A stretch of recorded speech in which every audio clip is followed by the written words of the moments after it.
Alright guys, so how's it going today? So it's Sunday. It'll probably be a couple days before this video even gets uploaded. But we did some more mowing. Nothing exciting there. It's just I got a lot further this time. Mowed an extra half around there.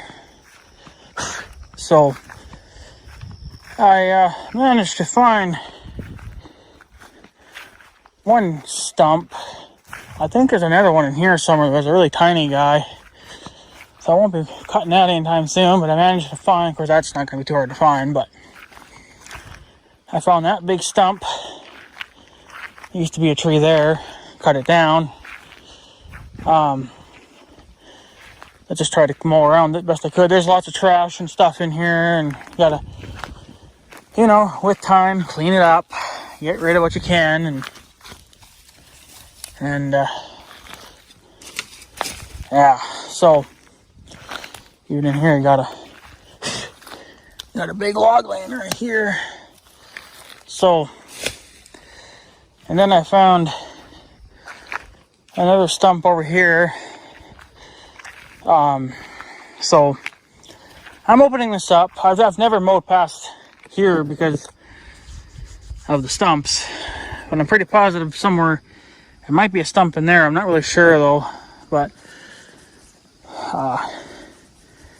every now and then I will take a whack at it. Like every time I come down here to mow, I take a not quite half a swath, you know, just whatever is on the left side of the tractor is all that or the mower is what I use.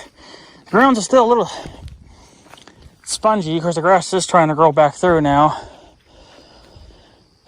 Maybe to mow all that. I still got a little ways to go yet, but I noticed that over here the ground's a little soggy, but it'll dry out a lot better now. Looks like I missed a spot. Somewhere in here, right here, yeah, there's a little log. So these would have to get cleaned up in order for me to really mow in there good. I don't think I'm going to worry about it this year. Same thing there, got a log in there, but that's not really mandatory as of right now. I kind of just want to get this opened up some more, and maybe we'll pick at that at some point. This is where the farm LA would be super damn nice. They don't have to put all the wear and tear on my little John Deere, and I could let the stuff get really tall and I could cut it for hay and feed it to our cows right away instead of just shredding it. But I like to mow it too because I like to open it up and see what's going on in here, and then with time maybe we'll mow it, or you know, cut it for hay, kind of like. I mowed in there a little bit, obviously. The junk pile's in there. This is kind of another nice little, you know, private spot. If you really wanted to, you could, you know, put some benches or something, whatever, you know, camp, whatever. You could do whatever you want down in this little area. I like it. It's this spot and then the one over by the river are my two favorite spots. Even though you got a nice ugly junk pile to look at, but you know, if you just don't look at it, then you're all right. So just got done working on the hay rake a little bit. I don't have anything rigged up for the jack. It's got a jack on there. Of course, it's not like the ones you see today, but it's supposed to have a chain on it from what it shows in the book. It's supposed to be a chain on there. Well, it never had one, so I always ended up using twine to hold up the jack, you know, so we're not dragging it on the ground. Well, I had some other twine on there, but the cows, I guess, pulled it off and ate it or something. I don't know, but it disappeared. So I put another piece on there this year, and before you know it, it broke. So over in North Dakota there, it broke. I was working a field there for him, for the young guy, and it broke. So I made up a chain for now. It's going to be stronger, but the only thing I could have done there too, oh, these fucking mosquitoes are going to piss me off now, aren't they?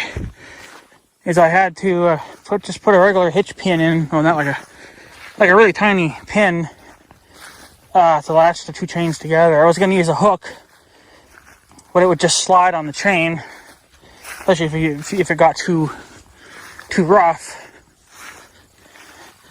And whatever else. So I did that. That should last for however long. I'm going to get ate up by mosquitoes now. There's no frickin' breeze again.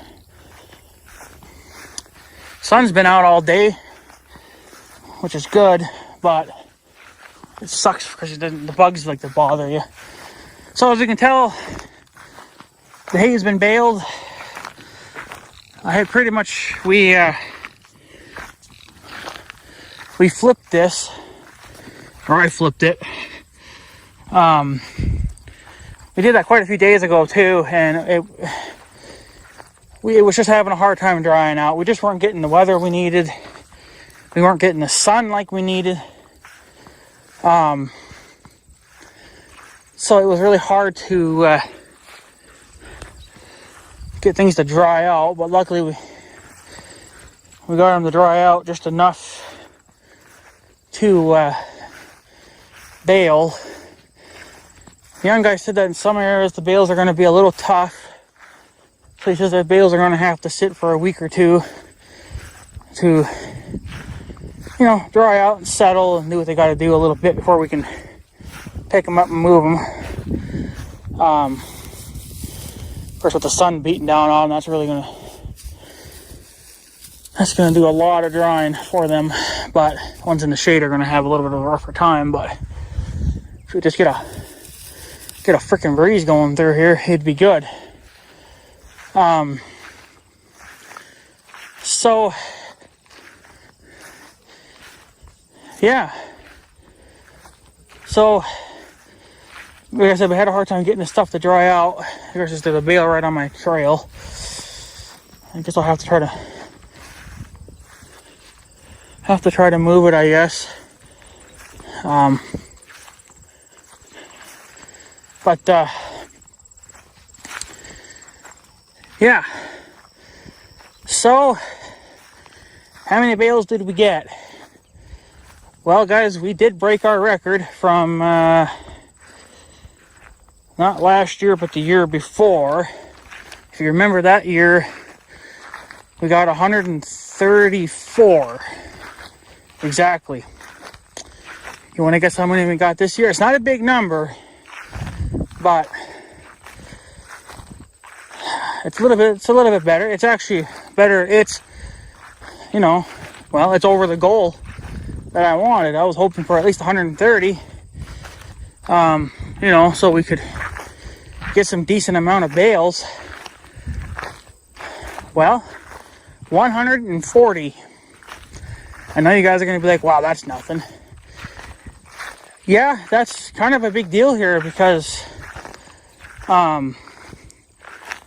it's an even number, and I'll explain that in a minute. But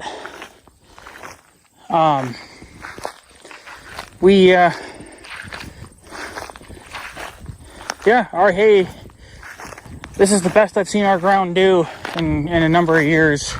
Mind you, it was underwater for a month, so that probably really did a lot.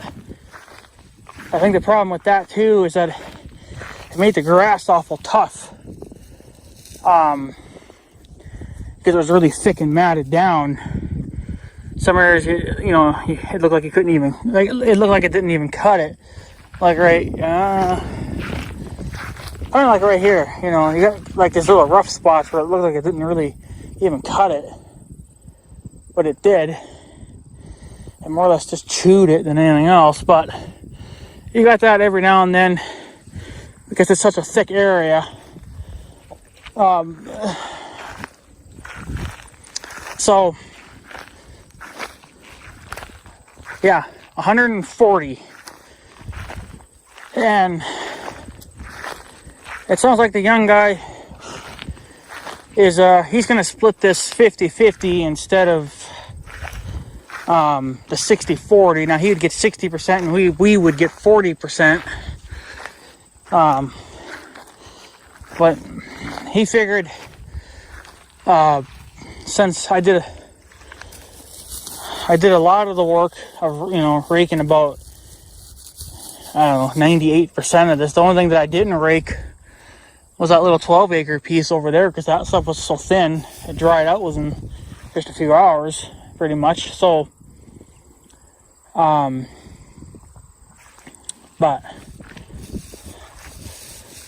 yeah. So it sounds like 140, he's going to split it 50-50, so that's 77, no, 70 for us and 70 for him. I guess that's how he's doing the math. So, which is fine. It's 10 more than what we got the other year, or even last year. Last year we got, what the hell did we get? I think we only got 50 something, maybe just 50. I don't know. We need at least 60 to really kind of get us through the year, but then you got to take into account for, as your herd grows, well, then you need more hay. So some of these bales are kind of wonky. I don't know what the hell's going on here. We'll just let him keep those. Yeah, ain't gonna affect them any, but yeah. So I guess it probably doesn't look like 140, but that's what he got off the bale counter. I never did count these. I usually count them. There's a little baby one over there right in the corner. Might go get that and tell my uncle to go get that and just feed it to the cows right away. He's got a bale in there right now, but we got that off the young guy a couple of weeks ago. So I haven't had any more calves yet. We only got the two, which might be all right to maybe take a break for a little while. Just so we can, let those other two grow up a little bit, and then maybe we can kick them out to pasture, and then we'll have, room for another 2 cows or whatever. If it goes like that, then it'll be pretty good then. But,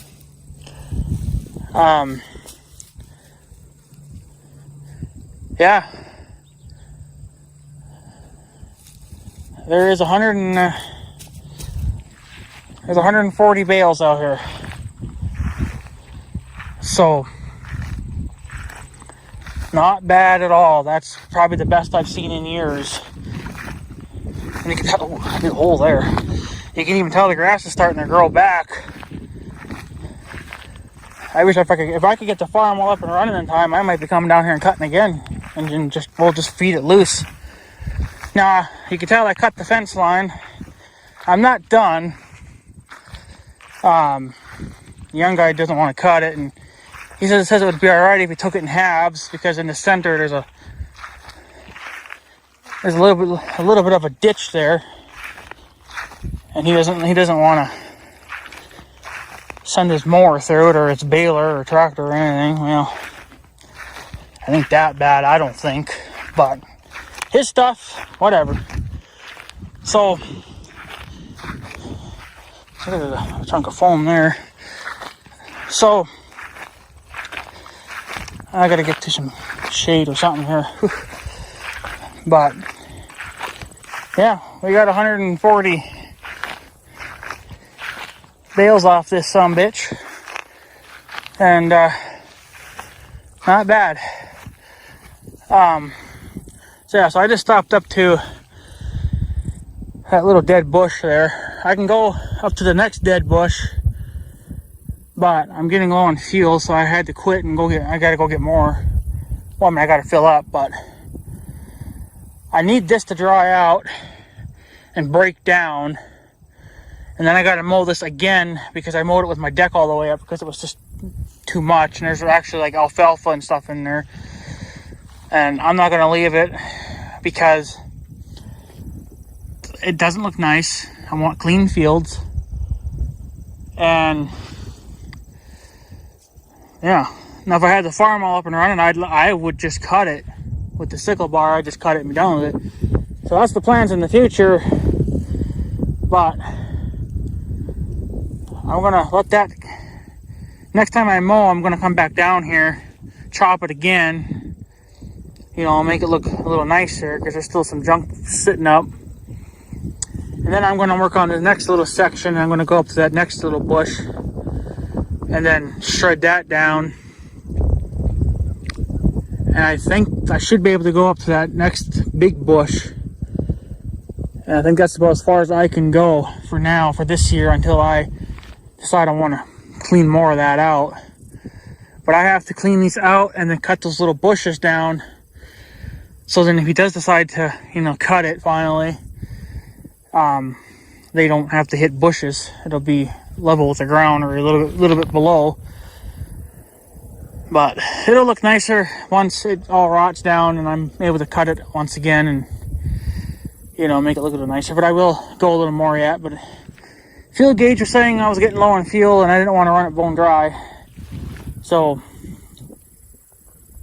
decided just to stop there. That was good enough for now. I'll come back in about a week or so because I don't know, my yard's, for some reason my yard's growing really good. It's only certain grasses. It's actually like this grass here, and I don't know if that's crabgrass or not. I talked to a guy here in town and he says he's got the same thing going on and he called it crabgrass. So I don't really know if that's correct or not, but you can tell all that bright green stuff, that's all new growth.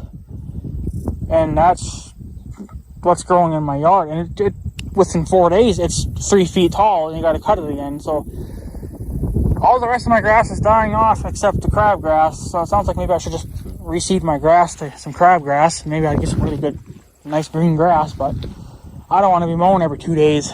Once a week is good enough. But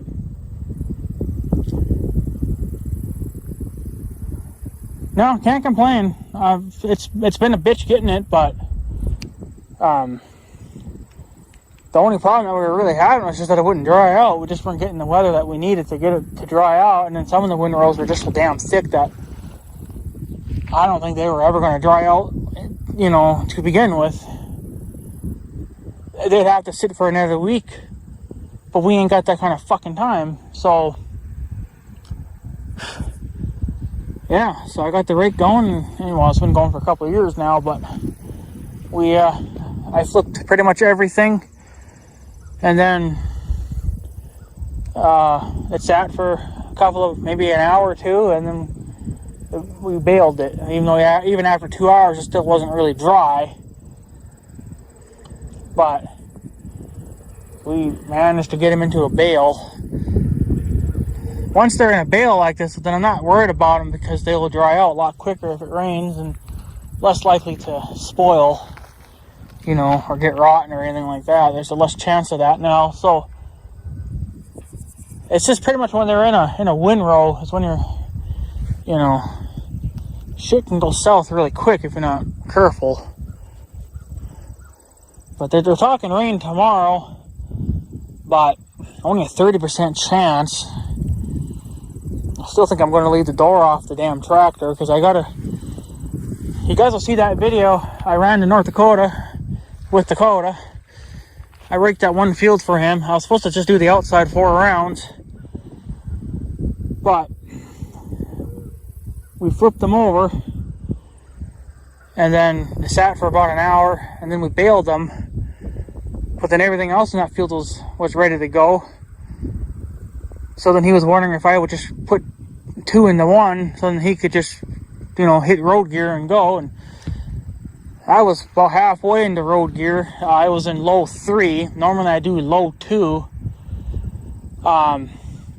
That field was a lot smoother than even ours. So that field, except when you got closer to the tree line, it was a little more rough. But you could just adjust that with the throttle. You didn't have to downshift or anything. So I didn't have to fuck with the clutch.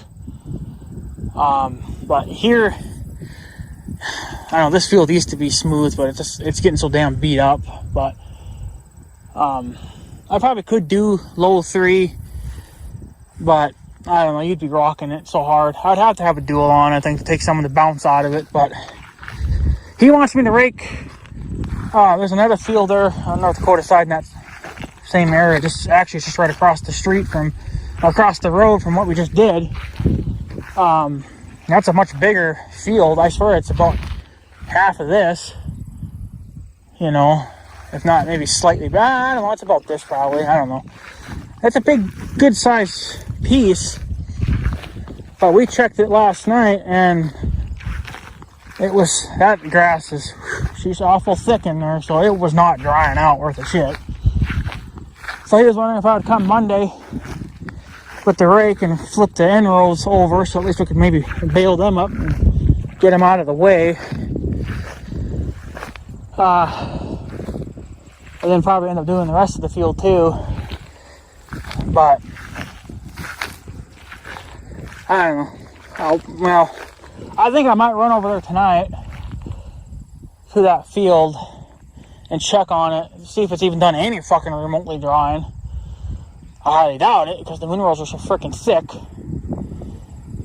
But if I can check it, and if it doesn't need to be raked, then I'm not going to rake it unless it needs to be. But it sounds like you might be all right. I mean, I don't know yet, but we had a good sunny day today with a good, not quite a 10-mile-an-hour breeze, but a little bit of a breeze is better than nothing. But for drying weather or drying hay, yeah, about that 10-mile-an-hour, maybe 10 to 15, that's a good mile-an-hour wind there to get hay to dry out, you know, super duper quick. And that's what we need. So, but I don't know. It's nice to see the hay baled up and been cut and baled, and now the joys of stacking all this. I got to move 140 fucking bales. And that's not even half of it. He wants me to move everything else here by the cemetery. And then I think he wants me to do that ditch field, and then I think these fields over here in North Dakota, he wants me to do them as well.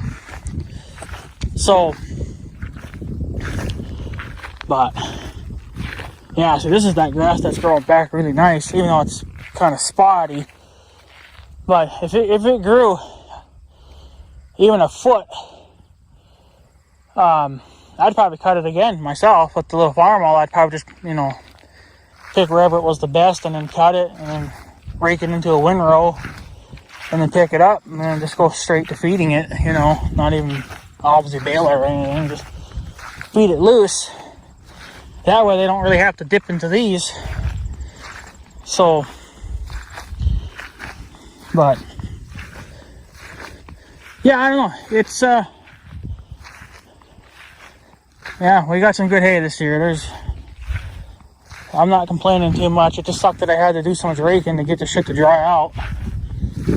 But you gotta do what you gotta do if you want to get hay baled and, within so many days, or, if you're trying to beat a rainstorm or something, you gotta do what you gotta do. But the young guys lost out on quite a bit of hay, from all that rain that we've had there last couple of weeks. So this probably won't help him too much, but it's 70 extra bales that he can throw into a stash, but it won't be, it's not going to be enough. I suppose if you had like maybe 1 or 2 cows, 70, well, he's got, I think, a little over 200-300 already that are baled, or he's got 200-300 bales already, so, but that's nowhere near his target goal that he needs to get him through the year. I might get him through a couple of months. That's about it. So, but yeah, we'll just we'll take it one day at a time. And it sounds like my parts for the farm all are coming tomorrow. They're only about an hour south of here right now, but they're closed because it's Sunday, obviously, so nothing's going to move today, but things will start to move at midnight. So, but that's all right. I'm not in a hurry to get that project done anyway, because that's only going to be, a tiny bit of what I actually got to do. So, but at least we can, get one step closer to getting this tractor back together. So, every little part helps. Young guy got fucked again. He says that half of his damn parts for the baler didn't even show up. He was waiting for all of them. He only got half. He's like, well, I'm not going to go and pick up half. Because he's like, I can't use the baler anyway. So I only got, even if I got half of the parts, it's still not runnable. He needs all of them. So they should be in hopefully this week coming up. But I don't know. But he's cutting too much hay for just one baler. And he's wasting a lot of time around here because I know he's watching me and watching his son to make sure that we're not going to burn anything down or fuck stuff up. But the amount of time that he wasted doing that, he could have been home fixing the baler up or at least wiring it up to the tractor, you know, to get some things done. All he had on his mind was cut. I was like, dude, you already got enough hay on the ground. Let's focus on drawing and baling what we got. But I understand his frustrations too, you know, he just wants to get fucking done. Well, he's pushing himself too hard. I wish he would quit doing that, but I get that. I mean, I want hay too, I get it, but that's why I raked it, because why the hell not? I'm here, I got a tractor that ain't doing nothing. I got a rake that ain't doing nothing. Why not fucking hook them two together and rake it? And I wanted to make sure our hay wasn't going to spoil because we need our hay. And then he needs hay, so, you know, every little bit that we can get is damn good, so. But anyways, guys, I guess that's pretty much it. I'm going to take off. There's 10 of these bales, so we'll split that, I guess, 50-50 or whatever. Well, I'll take 5 and he takes 5 or whatever, you know. And then this field will be done. And then the only reason why I'm not using the bale mover is because it broke. I got to use the spears. And that's going to be a cock-sucking job because it's not going to be convenient for how we got to stack them in the yard. But there's nothing we can really do about it. So, yeah, there's nothing you can really do. I guess just do what we can do and get on with it, you know. So even this grass is starting to kind of bounce back a little bit too. It's turning green again. I don't think it would grow much so the time winter hit, but I'd probably cut it, you know, if it gets tall enough. Given that the ground's probably still freaking soaking wet, I imagine it probably would bounce back pretty good. So, but I guess we'll see what happens. So, anyways, guys, I guess I'm going to take off. I'm just going to go and check on that other field on North Dakota side. See what it's doing, if it needs to be raked or not. It'll probably need to be. But I would like to know personally myself, so then I can not have to rake it, but I'm pretty damn sure I'll have to, so. But it is what it is, so. But anyways, guys, I guess I'm going to take off, so I guess have a good day and stuff, so yeah. Thanks for watching, guys. Take her easy.